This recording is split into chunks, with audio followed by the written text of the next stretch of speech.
Amen. Ce matin, j'aborde dans le même sens, mais je vais parler de la nouvelle naissance. De la nouvelle naissance. Nous parlerons des caractéristiques de la nouvelle naissance. Nous parlerons également de ce que la nouvelle naissance apporte comme avantage dans la vie de l'homme, et puis quelques preuves de certaines personnes qui ont expérimenté la nouvelle naissance. Je vous invite donc à ouvrir la Bible dans l'évangile selon Jean au chapitre 3 à partir du verset 1er. Il est dit ceci: mais il y eut un homme d'entre les pharisiens nommé Nicodème, un chef des Juifs, qui vint lui auprès de Jésus de nuit et lui dit: Rabbi, nous savons que tu es un docteur venu de Dieu, car personne ne peut faire ces miracles que tu fais si Dieu n'est avec lui.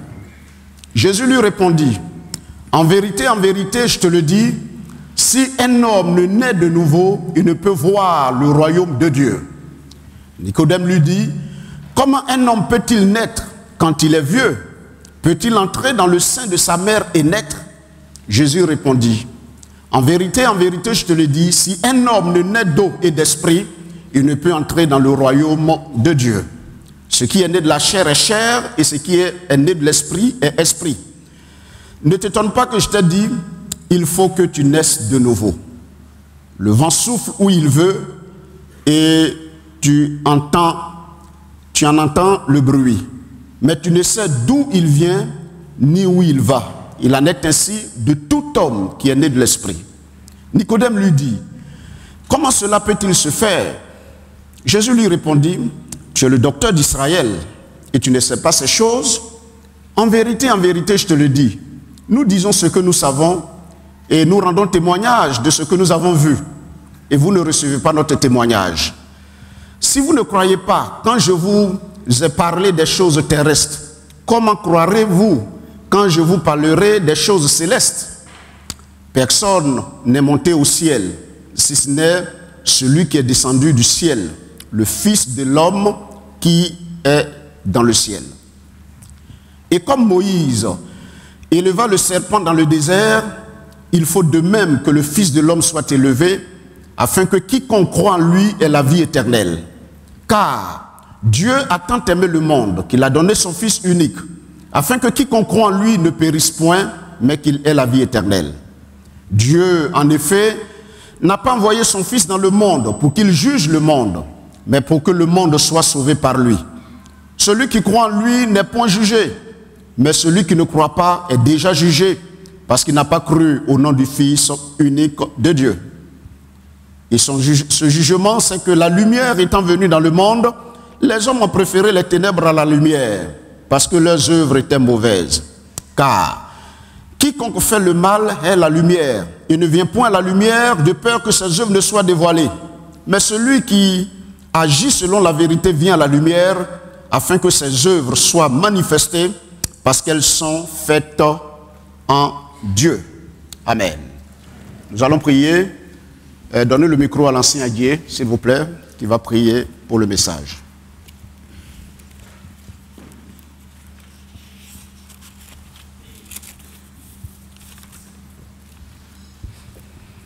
Ta parole est la vérité et elle incarne toute la puissance divine. Amen.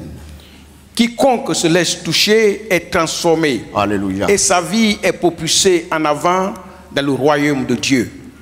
C'est pourquoi ce matin, Seigneur, nous te prions d'ouvrir nos entendements afin que cette parole trouve un profond logis dans les cœurs et que ce matin, tous ceux qui sont en déphasage avec cette parole, tous ceux qui vivent loin de la lumière divine, tous ceux qui sont enténébrés et qui se débattent dans un comportement humain pour chercher le salut, que le cœur capitule ce matin. Alléluia. Et que le règne de Dieu soit leur partage au nom de Jésus. Amen. Amen. Le texte nous raconte l'histoire d'un docteur juif nommé Nicodème, un docteur de la parole de Dieu, un docteur de la loi, qui a entendu Jésus parler, s'exprimer sur des choses terrestres et même sur des choses célestes. Et il a pris son courage à deux mains pour aller reconnaître, n'est-ce pas, que Jésus est maître, est un maître. Et Jésus saisit donc cette occasion pour parler au cœur de Nicodème. Il va dire à Nicodème, tu es docteur, donc quelqu'un de considéré, tu maîtrises la parole de Dieu, tu es religieux, et si tu es docteur, ça veut dire que au plan social, tu as le minimum. Généralement, c'est ce que nous cherchons tous, avoir une bonne religion par laquelle nous pourrons tendre vers Dieu et faire notre adoration, posséder les biens matériels et être considérés sur la terre. Dieu n'est pas contre ces choses. Mais Jésus de dire à Nicodème qu'il y a des choses importantes. On peut avoir les biens de la terre, on peut être intellectuellement posé, on peut avoir tout ce que le monde considère comme bien. Mais si on n'a pas l'essentiel, on est perdu. L'essentiel ici, que Jésus va transmettre à Nicodème, c'est la nouvelle naissance. C'était une parole difficile à supporter pour Nicodème. D'ailleurs, il l'a dit, comment quelqu'un qui est vieux peut naître de nouveau? Parce que Jésus lui disait, il faut que tu naisses de nouveau. Parce que si quelqu'un ne naît pas de nouveau, il ne peut voir et même entrer dans le royaume de Dieu. Or, toi, tu es religieux, tu parles des choses de Dieu. Et pourtant, tu n'es pas encore né de nouveau, c'est-à-dire que tu n'entreras pas dans le royaume des cieux. Ce matin, nous sommes nombreux et nous sommes venus adorer Dieu, avoir un contact véritable avec Jésus. C'est une bonne chose. C'est une bonne chose de venir pour que, par le biais de Jésus mort et ressuscité, eh bien, l'homme puisse avoir ces choses, qu'il puisse avoir des progrès dans sa vie professionnelle, dans sa vie familiale et dans tous les secteurs d'activité que Dieu lui donne d'exercer et d'avoir ici-bas. C'est bon, Dieu n'est pas contre. Qu'on vienne à lui pour demander la bénédiction, qu'on vienne à lui pour demander la force, de l'argent, de la promotion, la capacité de voyager, c'est bien. Mais la question qu'il nous faut nous poser, est-ce que nous avons l'essentiel? Est-ce que nous sommes nés de nouveau? La question est importante aujourd'hui. Elle doit être posée à tous les cœurs parce que le monde évangélique regorge d'assez de monde, assez de fidèles. Mais quelle est la position spirituelle véritable de chacun? Est-ce que nous sommes nés de nouveau ou nous sommes des religieux? Voici la grande question qu'il nous faut nous poser. Ceci étant donc, faisons connaissance avec ce que Jésus a dit à Nicodème, parlant de la nouvelle naissance. Premier élément, quelles sont les caractéristiques de la nouvelle naissance? S'il y a un résumé que nous pouvons faire, disons ceci, que selon l'explication que Jésus donne, la nouvelle naissance est une capacité que Dieu crée en l'homme. C'est une capacité. Parce que Jésus dit, si tu n'es né de nouveau, tu ne peux voir le royaume des cieux et tu ne peux entrer dans le royaume des cieux. Donc, ce qui permet à l'homme de voir, c'est ce que Dieu communique à l'esprit humain. Parce que l'esprit humain, depuis qu'Adam et Ève ont péché, est dans les ténèbres. La nouvelle naissance, premièrement, c'est une capacité que Dieu communique pour que l'homme puisse voir et pour que l'homme puisse entrer. Si Dieu ne communique pas cette capacité, nous restons des religieux, des personnes charnelles et nous ne pouvons pas voir l'essentiel, c'est-à-dire le royaume de Dieu et même y entrer. Premier élément. Deuxième chose, nous pouvons dire que la nouvelle naissance, c'est l'action surnaturelle de Dieu qui nous transforme spirituellement et fait de nous ses enfants. Jean chapitre 1, la Bible nous dit, à ceux qui l'ont reçu, parlant de la parole, la parole leur donne le pouvoir de devenir enfants de Dieu. Donc la nouvelle naissance, c'est la création nouvelle. C'est le fait que Dieu, par la puissance de son esprit, communique à l'esprit humain un élément nouveau qui lui permet de voir des choses inhabituelles, de comprendre des choses en rapport avec Dieu. Donc c'est l'œuvre surnaturelle qui transforme l'homme spirituellement et fait de lui un enfant de Dieu. Troisièmement, Jean chapitre 1, le verset 13. Toujours dans les caractéristiques, Jean dit ceci, au chapitre 1, verset 13, il dit, verset 12, « Mais à tous ceux qui l'ont reçu, à ceux qui croient en son nom, elle a donné le pouvoir de devenir enfants de Dieu, lesquels sont nés non du sang, ni de la volonté de la chair, ni de la volonté de l'homme, mais de Dieu. » Alléluia. La nouvelle naissance, c'est l'œuvre de Dieu. Ce n'est pas l'œuvre de la religion. Ce n'est pas quelqu'un qui décide de lui-même de naître de nouveau. Je veux dire qu'il y a deux naissances. Il y a la naissance physique et il y a la naissance spirituelle. Et avant de quitter la terre, l'homme doit expérimenter ces deux naissances. Tu es né physiquement, c'est bien, mais il faut que tu naisses spirituellement. C'est la nouvelle capacité, c'est-à-dire quand tu es né de nouveau, il y a une œuvre spirituelle qui se fait en toi au point où ton raisonnement change. Ta façon de voir les choses ne sont plus les mêmes. Si avant tu te coiffais de façon bizarre, tu te rends compte que tu as fait des choses graves, que tu as péché contre Dieu. Et souvent tu pleures sur ton péché, tu n'es plus prêt à recommencer, au contraire, à t'attacher à Dieu. C'est Dieu qui produit en l'homme cette capacité et qui fait de l'homme un homme né de nouveau. Alléluia. Galates chapitre 6, le verset 15. Nous lisons ce texte.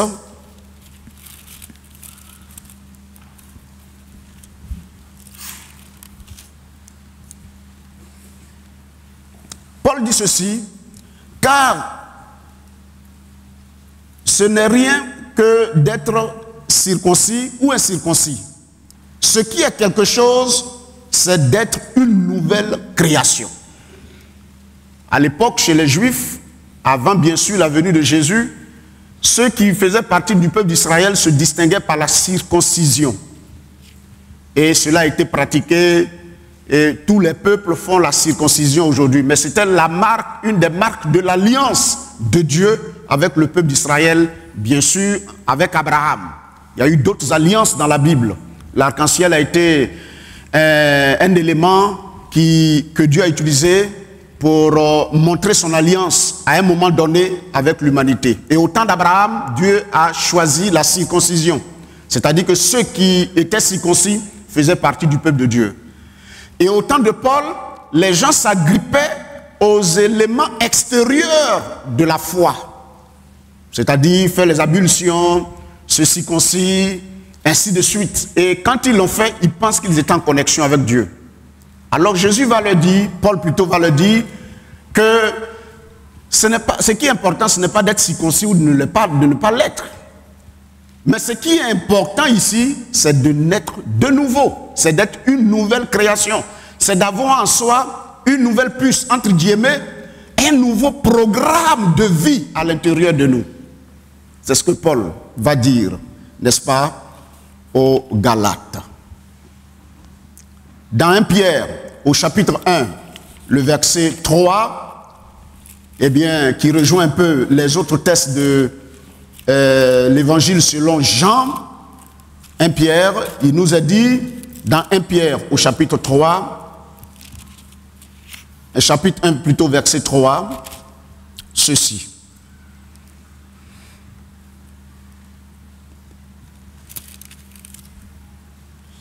Béni soit Dieu le Père de notre Seigneur Jésus-Christ, qui selon sa grande miséricorde nous a régénérés pour une espérance vivante par la résurrection de Jésus-Christ d'entre les morts, pour un héritage qui ne se peut ni corrompre, ni souiller, ni flétrir, lequel nous est réservé dans les cieux. À vous qui, par la puissance de Dieu, êtes gardés par la foi pour le salut prêt à être révélé dans les derniers temps. Ici, l'apôtre Paul, l'apôtre Pierre plutôt, nous dit que c'est par la mort et la résurrection de Jésus-Christ que nous avons été régénérés. Régénérés. C'est une autre expression pour parler de la nouvelle naissance. De la nouvelle naissance. C'est-à-dire que celui qui est né de nouveau, il a en lui un véritable dualisme qui se réalise. C'est-à-dire que quand nous n'étions pas encore, quand quelqu'un n'est pas né de nouveau, il y a un seul programme. Les informaticiens le savent. C'est-à-dire qu'il est programmé à faire le mal. Il est programmé à pécher. C'est ce qu'on appelle la nature adamique, qu'on a tous hérité d'Adam et Ève. Donc, il ne peut que faire le mal. Dès lors que vous naissez de nouveau, Dieu n'annule pas l'ancien programme, mais il met à l'intérieur de l'homme un nouveau programme, c'est-à-dire une capacité qui lui permet de s'opposer à l'ancien programme et de vivre pour la gloire de Dieu. C'est ça la nouvelle naissance. Donc si faire le mal ne vous dérange pas, posez-vous la question de savoir si vous êtes né de nouveau. Mais si vous êtes né de nouveau et que vous fautez, vous pleurez, vous regrettez. Attention, vous n'êtes pas parfait, mais il y a quelque chose de Dieu en vous. Vous êtes né de nouveau.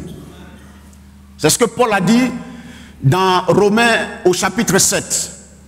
Il dit, misérable que je suis, le bien que je veux faire, je ne peux le faire. C'est le mal que je ne veux pas que je fais. Qui me délivrera?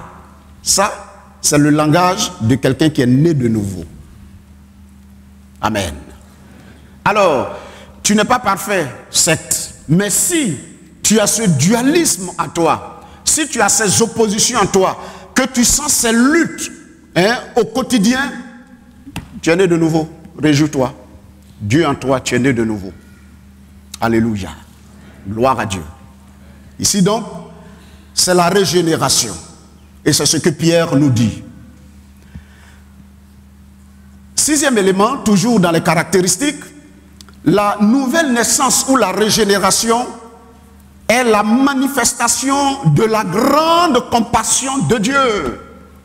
La grande compassion de Dieu. C'est-à-dire que Dieu nous aime tellement qu'il a créé quelque chose en nous pour faire de nous ses enfants, pour que nous puissions un jour, lorsque nous allons quitter la terre, vivre avec lui. Ça, c'est de l'amour. C'est de l'amour. Alléluia. Gloire à Dieu. Et septième élément, Pierre nous le dit, que elle a profondément la résurrection et la mort de Jésus-Christ. 1 Pierre chapitre 1 verset 3 et Jean chapitre 3 verset 14 à 21. Nicodème ne comprenait pas. Je suis vieux et comment est-ce que je vais naître de nouveau? Est-ce que je vais rentrer encore dans le sein de ma mère? Jésus lui dit non, tu es le docteur de la loi. Dans le monde spirituel, tel que Jésus exprime les choses là, c'est-à-dire que la nouvelle naissance pour Jésus en fait, c'est les choses élémentaires dans le royaume des cieux. Ça semble être des choses élémentaires. Quand il lui dit, mais tu es le docteur de la loi, tu ne sais pas toutes ces choses. C'est la maternelle dans le monde spirituel. Tu ne connais pas? Nicodème dit non. Alors Jésus va lui dire, de la même manière qu'on ne voit pas le vent et on ne sait pas à quel moment il bouge, c'est de cette même manière quelqu'un qui est né de nouveau. C'est-à-dire que quand quelqu'un est né de nouveau, un humain ne peut pas le contrôler. Amen. Jésus disait à Nicodème en utilisant ces expressions, ou bien cette image, quand véritablement quelqu'un est né de nouveau, on ne peut pas le contrôler. Tout à l'heure, par exemple, on avait programmé BCI. Mais voyant le mouvement de l'Esprit de Dieu, l'atmosphère que Dieu est en train de dégager, quand on est né de nouveau, on ne se lie pas des lois à tout moment. On se laisse guider par l'Esprit de Dieu pour que Dieu en tire gloire et honneur. Alors nous avons jugé bon, elle est responsable de BCI, de surseoir pour que Dieu puisse faire l'œuvre qu'il a décidé de faire ce jour. Dans ce sens donc, il y a des hommes qui sont carrés. Il y a des personnes qui se fixent à des lois humaines. Et c'est ce qui cause souvent le problème dans la vie de certaines personnes, même quand elles deviennent chrétiennes. Tel psychologue a dit, tel sociologue a dit, telle personne a dit, c'est vrai. Mais celui qui est né de nouveau, un homme ne peut pas le contrôler. D'ailleurs, Jésus ne pouvait pas être contrôlé par les Juifs. C'est le seul homme de son vivant qui n'a pas pu être contrôlé par les hommes et par le diable. Le diable n'a pas pu le contrôler. De la même manière que le vent souffle et on ne sait où il va, il en est ainsi de celui qui est né de nouveau. Je voudrais dire que c'est un grand avantage, alléluia, de naître de nouveau. Si vous êtes né de nouveau, que vous écoutez l'Esprit de Dieu, vous serez des hommes considérés peut-être par moments comme fous, des femmes folles. Mais parce que le monde a des lois, a des principes pour dominer le monde. Mais celui qui est né de nouveau, il ne se laisse pas contrôler. C'est d'ailleurs pour cela que Jésus, la loi disait par exemple que le jour du sabbat, on ne doit pas faire des miracles. Mais quand on est contrôlé par l'Esprit de Dieu, on peut manger le jour du sabbat. On peut ressusciter des morts le jour du sabbat. On peut faire telle ou telle chose le jour du sabbat. C'est un grand avantage d'être né de nouveau. Alléluia. Et cette nouvelle naissance, Jésus le dit à Nicodème. D'abord, tu ne comprends pas, voilà comment est-ce que ça se manifeste. Mais comment on peut naître de nouveau? Voilà la question importante qu'on peut se poser. Alors Jésus continue son exposé. Et il lui rappelle une histoire de l'Ancien Testament où le peuple d'Israël avait péché contre Dieu. Dieu a sorti des serpents brûlants pour les détruire dans le désert. Beaucoup en sont morts. Et les gens criaient vers Moïse. Sauve-nous. Moïse a crié vers Dieu. Et Dieu va dire à Moïse, prends les reins. Les reins, le métal facilement qu'on peut tordre, et puis faire un truc en forme de serpent, et puis suspend. Celui qui va regarder, il sera guéri. Dieu fait des choses qui sont difficiles à comprendre. Comment de les reins peut contenir de l'antibiotique ou bien un antivenin? Est-ce que c'est possible? Comment de la boue peut guérir quelqu'un ou quelque chose d'autre? C'est-à-dire des gestes et des actions qui ne sont pas normales aux yeux des humains.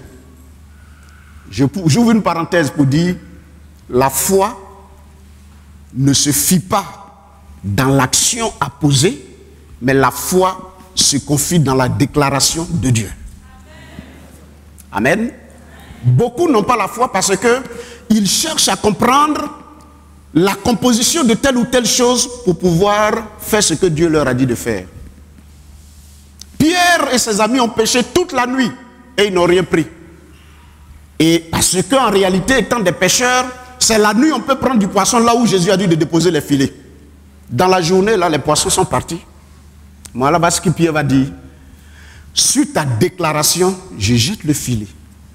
La foi en Dieu ne se confie pas dans la tâche à accomplir, mais la foi en Dieu se confie dans la qualité de celui qui a demandé d'accomplir l'acte.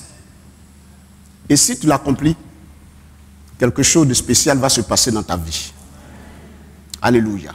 Alors Jésus dit à Nicodème, dans le désert, donc ceux qui ont levé les regards vers les reins qui a été suspendu, alors de façon miraculeuse, mes frères, ils ont survécu. Ceux qui n'étaient pas encore morts, ceux qui étaient morts, on les a enterrés, mais ceux qui avaient encore le venin en eux et qui pouvaient mourir, il suffisait simplement d'avoir un petit courage et de lever les regards. Quand ils ont regardé net, le serpent est sorti de leur corps. Plutôt le venin.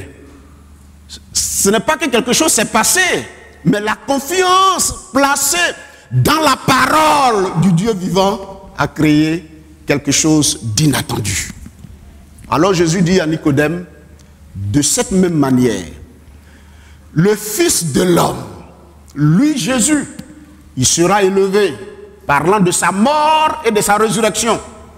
Et quiconque croira en lui, qui lèvera les regards vers lui, alléluia, il naîtra de nouveau. Donc la nouvelle naissance, ce n'est pas l'Église qui la communique.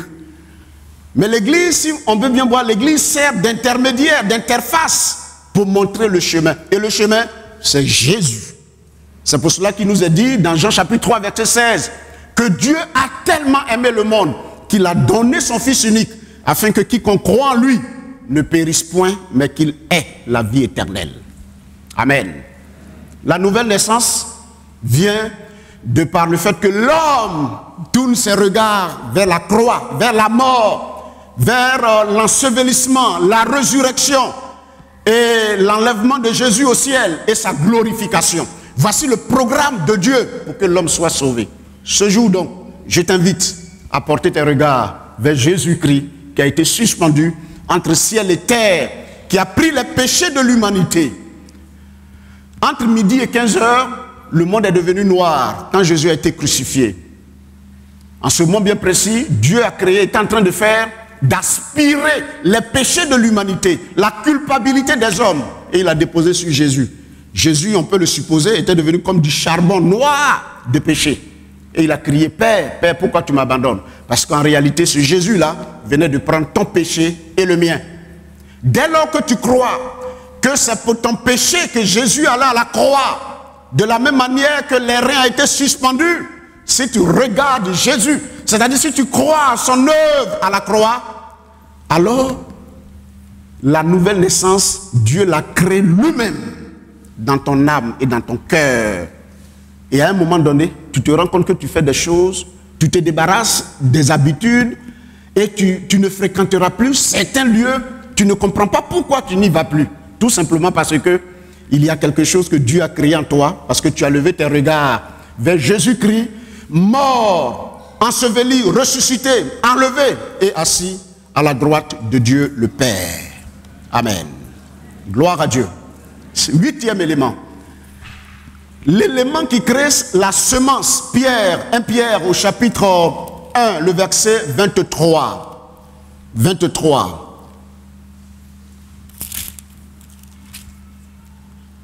Il a dit ceci,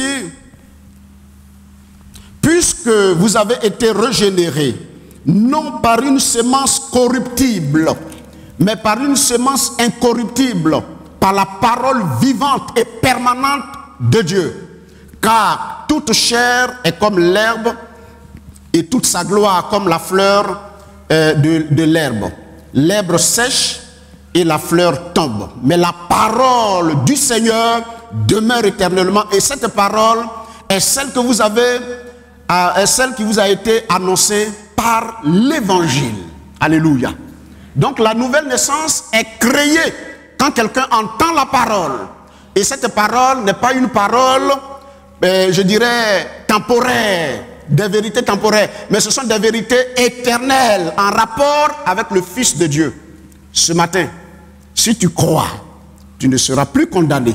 Si tu crois dans ce que je suis en train de te dire, que Jésus est venu mourir pour que Dieu fasse quelque chose de spécial, de particulier, pardonne tes péchés, inscrive ton nom dans le livre de vie et fasse de toi son enfant, si tu crois en ce que je suis en train de te dire, de la part du Seigneur, parce que c'est écrit dans la Bible, alors Dieu, lui, il se chargera de créer ce que tu ne peux pas créer, c'est-à-dire de faire de toi une nouvelle création. Amen. Alléluia. Gloire à Dieu. Elle est l'œuvre intérieure que Dieu fait, la nouvelle naissance dans la vie de l'homme. La conversion est l'aspect visible du changement intérieur que Dieu a opéré. La nouvelle naissance, c'est l'action intérieure que Dieu fait dans la vie de l'homme. La conversion, c'est le mouvement de l'homme que l'homme voit se détachant de tout ce qui est humain et charnel pour se tourner vers Dieu. Mais pour qu'il puisse se tourner vers Dieu, c'est qu'à l'intérieur, Dieu a mis à l'intérieur quelque chose, une capacité qui lui permet plutôt de faire cette action visible aux yeux des hommes. C'est pour cela qu'il faut que tu naisses de nouveau. C'est pour cela que ceux qui sont autour de nous, qui nous fatiguent, qui nous troublent par leur péché, nous n'aurons la solution que si ces hommes sont nés de nouveau. Si quelqu'un est né de nouveau dans ta famille, Si des hommes sont nés de nouveau dans un milieu, eh bien, on peut se frotter. On peut par moments avoir des prises de bec. Mais la nouvelle nature va toujours supplanter l'ancienne. Parce que nous allons nous comprendre. Il faut donc que la nouvelle naissance soit opérée. Elle est indispensable. Deuxième élément donc, en quoi la nouvelle naissance est-elle importante? Qu'est-ce qu'elle peut nous apporter? Déjà, bien de choses ont été dites. Jean chapitre 3, le verset 3 nous dit que si quelqu'un n'a pas la nouvelle naissance, il ne peut voir le règne de Dieu. Il ne peut voir Dieu. Aujourd'hui, on veut voir le Seigneur. C'est vrai qu'on peut voir Dieu au travers de la création, mais on voit Dieu de façon spéciale. Quand il met son programme en nous, sa présence en nous, Dieu en nous, lui-même en nous, eh bien, nous pouvons, n'est-ce pas, voir des choses nouvelles. Et donc, la nouvelle naissance nous permet de voir le règne de Dieu, d'entrer dans le règne de Dieu. En un mot, naître de nouveau, c'est accueillir le règne de Dieu. Alléluia. Et quand Dieu règne, c'est la paix. Parce que la Bible nous dit que l'Esprit de Dieu, c'est la paix et la joie. Hein? La vie de l'Esprit, c'est la paix et la joie par le Saint-Esprit. La nouvelle naissance nous apporte donc la vraie paix et la vraie joie que nous n'avons pas, que nous cherchons toujours, vers lesquelles nous courons. Elle est le moyen pour nous d'entrer dans le royaume de Dieu. Jésus est venu créer un royaume, mes frères et mes sœurs. Dans l'évangile selon Matthieu, Jésus est le roi. Il a été le roi des Juifs, mais il est le roi du monde. Et son royaume n'est pas un royaume visible pour le moment. Son royaume le sera. Nous verrons le sujet en son temps, après le millénium, après le grand trône blanc, le jugement, quand la nouvelle terre va, n'est-ce pas, être créée et les nouveaux cieux. En ce moment bien précis, le roi va venir s'asseoir dans la nouvelle Jérusalem. Et nous, ces sujets, nous serons avec lui pour toute l'éternité. Mais pour l'heure, nous ne savons pas qui est dans le royaume de Dieu, si ce n'est l'Esprit de Dieu qui communique à notre esprit que nous sommes nés de nouveau. Il y a des Chinois, il y a des Japonais, il y a des Ivoiriens, des Ghanéens, il y a des Indiens qui font partie de l'Église invisible, née de nouveau, et qui sont dans le monde entier. Mais ce qui est réjouissant, quand vous allez quelque part, et là je l'ai plusieurs fois expérimenté, quand vous êtes rempli de l'Esprit, quand vous croisez quelqu'un, s'il est né de nouveau, Dieu vous le communique. Que ce soit dans un car, que ce soit dans un service, vous entrez, le Seigneur peut vous dire, souvent même, vous êtes obligé de poser la question, est-ce que vous êtes chrétien? Vous êtes chrétien? Il dit oui, je suis chrétien. Ah, vous comprenez? Pourquoi la question? Non, non, non, souvent même on ne veut pas dire autre chose, mais peut-être le comportement de l'individu nous dit qu'en réalité, ça ne peut être que le comportement de quelqu'un qui est né de nouveau. L'Esprit communique. Et il y a des endroits aussi, quand tu es rempli de l'Esprit de Dieu, quand tu rentres, Dieu te montre que tu es sur un terrain de combat, où tu n'es pas le bienvenu. Et il y a la guerre au niveau des paroles, des mots. Vous voyez les gens qui ont plein de bagues à leurs doigts. Montez un peu dans les bacas, vous verrez les balanceurs, les gens, des bagues longues. Est-ce que vous comprenez? Vous êtes dans un environnement, cet environnement est hostile à l'évangile. Et donc quand vous venez dans ce milieu, vous êtes un étranger au plan spirituel. Il vous voit. Donc quand on veut vous renvoyer d'un service, ce n'est pas parce que vous êtes incompétent. Non. L'esprit que vous avez, la nouvelle naissance que vous avez, détruit leur pouvoir. Et c'est pourquoi souvent les gens sont obligés de renvoyer des chrétiens de leur maison, de leur lieu. Pourquoi? Aussi longtemps que l'église ou les chrétiens véritables sont dans un endroit, leur présence est toxique pour les autres. Parce que la nouvelle naissance, c'est Dieu qui se dégage. C'est Dieu qui est en mouvement. Et même quand tu dors, Dieu opère des miracles. Alléluia. Gloire à Dieu. La nouvelle naissance est synonyme de la vie éternelle. Jean chapitre 3, verset 16 nous le dit. Si tu es né de nouveau, tu as la vie éternelle. C'est-à-dire une vie qui ne finit point. C'est l'immortalisation de l'homme. Et là, tu ne peux pas trouver dans une vie religieuse, hein, où on vient tous les dimanches, ou bien c'est quand c'est jour de fête. Non. Au point où certaines personnes, quand elles meurent, on est obligé de prier pendant des années pour que Dieu pardonne leurs iniquités. Pourquoi? Parce qu'on n'est pas sûr. Les parents ne savent pas où lui-même il est parti. J'ai un neveu qui est décédé il n'y a pas trop longtemps, qui a vécu une vie vraiment bizarre. Ce gars a toujours été déconnecté de la famille. Et puis, on a appris qu'il est décédé à Beauville, il y a 3 mois de cela. Donc, avec les cousins, on s'est appelé. Il vivait là-bas comme quelqu'un qui n'avait pas de famille. Mais quand nous sommes arrivés, tous les membres de la famille, les gens disent, mais attends, ce jeune homme, il avait cette famille dans laquelle il y a des cadres, des pharmacies, ainsi de suite.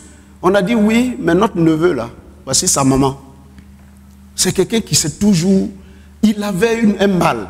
Les gens lui ont demandé, fais venir un de tes parents, on va te soigner ici. Le chef, le médecin lui a dit, fais venir un de tes parents. Il suffisait simplement qu'il prenne le téléphone pour appeler, pour que nous puissions agir. Il est resté là jusqu'à ce qu'il meure. Mais c'est quelqu'un qui s'est toujours mis à l'écart, toujours loin de la famille. Et un de mes cousins, avant de l'enterrer, il lui a dit, il s'appelait Emmanuel. Il dit, Emmanuel, tu es venu tel que tu t'en vas. Tu t'es éloigné de tout le monde, de toute la famille, au point où tu es mort misérable dans ton propre pays, comme si tu n'avais pas de famille. Sache que nous t'avons aimé, on aurait bien voulu t'aider, mais nous n'avons pas, tu ne nous as pas donné l'opportunité de le faire. Ils ont eu à prier, puisqu'ils sont catholiques, ils ont eu à prier, ils m'ont sollicité d'abord, pasteur, tu es notre pasteur de la famille, il faut prier pour lui, on va son repos. Il a dit non, non, non, vous connaissez ma position. Emmanuel, il s'est écarté de Dieu. Si je dois prêcher, c'est pour que vous soyez convertis, vous qui êtes là. Ce Emmanuel là, actuellement, il est dans la main de Dieu. Il dit, bon, on va aller chercher le prêtre et il va venir. Le prêtre, malheureusement, n'a pas pu. Donc, c'est notre cousin qui servait d'interface et c'est lui qui a fait l'homélie, il a fait prier. Ils ont salué en tout cas Marie. Et Marie, elle est toujours saluée. Donc, ils l'ont salué régulièrement, de la bonne manière, avec tout ce qu'il fallait. Mais où se trouve Emmanuel? Point d'interrogation. Mais ce que je veux vous dire, c'est que quand quelqu'un est né de nouveau, il n'a pas peur de la mort. C'est un changement de lieu. Un changement de lieu, il n'a pas peur. Et il sait que s'il meurt, Paul l'a dit, la mort m'est un gain.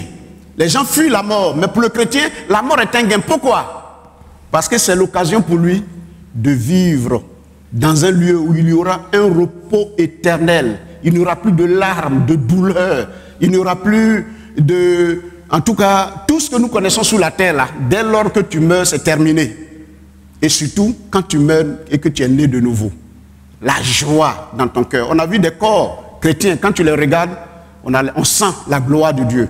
Il y a des individus, quand ils meurent, pendant qu'ils sont en train de rendre l'âme, ils disent non, oh, la chorale est belle. Et pourtant, nous qui sommes humains, on ne voit pas de chorale. Oh, c'est beau, ils viennent me chercher. Et puis l'individu s'en va.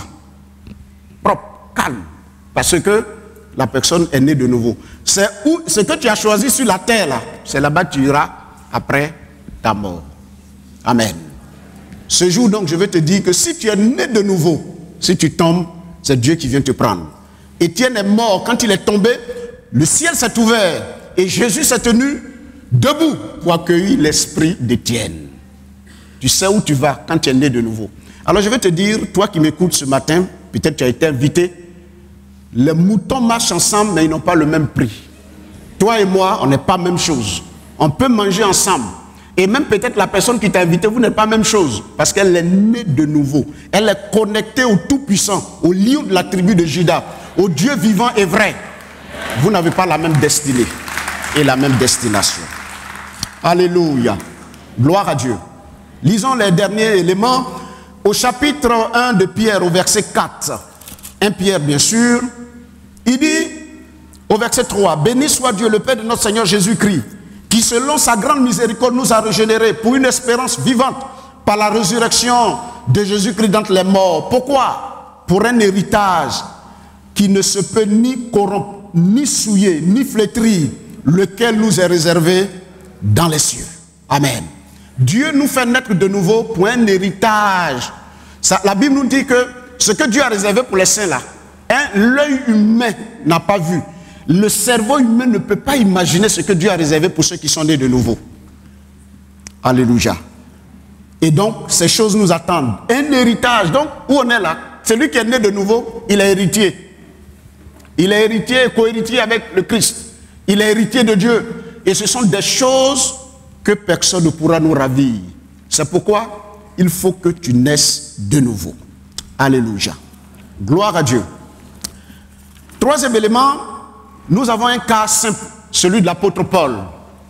L'apôtre Paul, nous, pour ceux qui sont accoutumés à la Bible, connaissent son histoire. Il a été un persécuteur de l'Église. Il allait de lieu en lieu prendre des recommandations pour prendre les chrétiens pour les tuer, pour les faire tuer et les battre. Pourquoi? Parce qu'il n'était pas né de nouveau et il pensait que la religion était importante et qu'il y a des hommes qui sont venus, n'est-ce pas, obscurcir les desseins de sa religion qui était le judaïsme. Et un jour, pendant qu'il allait commettre ces actes-là, la Bible nous dit que Dieu l'a arrêté sur la route de Damas. Il est tombé aveugle. Ses yeux étaient bien ouverts, mais il ne voyait rien. Et Dieu l'a entraîné vers ses serviteurs qu'il a préparés. Et Paul a recouvert la vue. Et pendant cette période-là, Dieu a créé en lui la nouvelle naissance. C'est-à-dire, Dieu est venu habiter dans la vie de l'apôtre Paul. Sa vie a littéralement changé. C'est lui qui, avec la grâce que Dieu lui a faite, nous a donné au moins les 13 épîtres, n'est-ce pas, dans le Nouveau Testament, sur Dieu. Parce que sa vie a changé. Il a écrit sur beaucoup de thèmes, sur la liberté, la libéralité, sur la liberté. Il a écrit, par exemple, sur la mort, sur la résurrection. Donc, il a écrit sur des grands thèmes en son temps qui nous sont aujourd'hui, n'est-ce pas, donnés pour que nous puissions les exploiter. C'est-à-dire, il a donné le point de vue de Dieu sur les grands thèmes de la société, de son époque et de notre époque. Les gens veulent être libres, mais Paul a parlé de la liberté. Parlant de la liberté, pour lui, être libre, c'est être libre du péché et non de Dieu. Il a écrit sur des sujets très importants. Et les gens ont voulu le tuer, l'apôtre Paul. Il était obligé de fuir pour aller de lieu en lieu. Et pour finir, il a accepté d'être jugé devant César sur l'île de Malte. Il est parti pendant qu'on le transportait pour aller être jugé, puisqu'il en a fait appel à César. C'était son droit en tant que citoyen romain et juif. Il pouvait demander à ce qu'il comparaisse devant le tribunal, devant César. Et c'est en partant sur l'île. Et sur cette île, l'histoire nous dit qu'il y avait beaucoup de serpents dans les environs. Et puis les gens tombaient malades gravement. Et quand ils sont arrivés, il pleuvait. Ils ont fait un feu. Et puis, un serpent, une vipère qui était là-bas, venait piquer l'apôtre Paul. Les gens ont dit, ce monsieur-là, vraiment, il est maudit. Franchement dit, il est maudit. Parce que les gens cherchent à le tuer, à le condamner. Là, il est prisonnier, on l'amène. Et puis, voilà que vipère vient le piquer. Donc, les gens s'attendaient à sa mort. Quand la vipère l'a piqué, il a fait ça. C'est tombé dans le feu. Paul est là. Les gens se regardent, zier dans zier. Nez pour nez. Bouche pour bouche. Nuque pour nuque. Front pour front. On regarde, on regarde, on regarde. Le monsieur vit. Et ils ont fait de Paul un dieu dans la zone. Il allait trouver le chef de l'île, qui était lui-même malade, fiévreux. Il a prié pour lui. Sur cette île-là, Paul a prêché l'évangile. Des gens ont été sauvés, guéris, libérés. Parce qu'il était né de nouveau. Moi qui te parle, j'ai plusieurs fois rendu mon témoignage. J'étais quelqu'un qui avait peur de la mort. Voir simplement un corbillard, je tremblais de tout mon long. Mais je jouais les durs quand je suis avec les autres. Mais seul Dieu, personne ne savait que j'avais peur du corbillard, j'avais peur de la mort. C'est-à-dire parce qu'au village chez nous à l'époque, quand les gens venaient acheter les oranges, pour ne pas que les gens voient les oranges, ils mettent un piquet à l'intérieur et puis ils mettent un cadenas. Donc on nous raconte, on dit si tu manges là, quand tu vas mourir, le gars va ouvrir le cadenas, tes yeux vont s'ouvrir dans la tombe. Et quand ça va s'ouvrir dans la tombe, tu regardes à gauche, il n'y a personne, tu vas crier, on ne va pas entendre. Et puis tu vas mourir. On avait une idée bizarre de la mort. Et puis, un jour, J'étais en train de nettoyer le salon de mon oncle à Makori. Et cet homme prêchait Jimmy Swaggart en 1987. Et il a dit des gens ont peur, ils ont peur parce qu'ils sont des pécheurs. J'ai déposé le balai là. Je me suis assis pour écouter. Il a dit, d'où tu te trouves? Si tu crois en moi, tu vivras. Quand même, tu serais mort. Et il a dit que Jésus dit, je suis la résurrection et la vie. Celui qui croit en moi ne mourra pas. Il dit, tiens, j'ai trouvé la solution à mon problème. Ah, donc il y a quelqu'un qui peut gérer la mort. Jésus a géré la mort. Je suis né de nouveau dans le salon avant de chercher à savoir s'il existait une église. Mon frère, la nouvelle naissance fait de l'homme quelqu'un de différent. Je termine en t'invitant ce jour. Si tu n'es pas né de nouveau, Jésus l'a dit à Nicodème, il faut que tu naisses de nouveau. C'est impératif. Tu ne peux pas fréquenter une église et puis être la même personne. Tu ne peux pas fréquenter l'église et puis être dans le statu quo. Tu ne peux pas fréquenter une église ici ou ailleurs sans attraper l'essentiel. Si tu n'as pas l'essentiel qu'est la nouvelle naissance, tu auras tout perdu. Ce jour donc, il faut que tu naisses de nouveau. Et tu peux l'être. Il ne faut pas te poser la question, comment je vais faire? Non. Dieu me dit de te dire, ou Jésus dit dans la Bible, mets simplement ta confiance dans la parole que je viens de prêcher, que Jésus, quand tu lèves tes regards, que tu le regardes, alors c'est Dieu automatiquement qui, n'est-ce pas, valide et quelque chose de surnaturel. Tu ne sais pas comment ça va venir se loger dans ton esprit. Et une grande joie va se passer dans ton âme alors que tu n'as rien. Alors que peut-être même que pour joindre les deux bouts c'est difficile. Mais une grande joie que l'argent ne peut te procurer, que les biens de la terre ne peuvent te procurer, que les amis et les parents ne peuvent te donner. Ça, c'est le résultat de la nouvelle naissance. Je t'invite donc à accepter Jésus ce jour et naître de nouveau. Je dirais aux chrétiens, le sujet de nos louanges, c'est la nouvelle naissance que Jésus nous a acquis gratuitement par sa mort et sa résurrection. Soyons fiers d'être chrétiens. Soyons fiers d'appartenir à Jésus-Christ. Soyons fiers et contrôlons jalousement si nous sommes encore dans la foi, si nous sommes encore nés de nouveau, que nous la gardons. C'est l'élément qui est formidable. On peut ne pas voyager, on peut prier pour vous. Le voyage que vous cherchez là, vous pouvez ne pas l'avoir, même jusqu'à ce que vous quittiez la terre.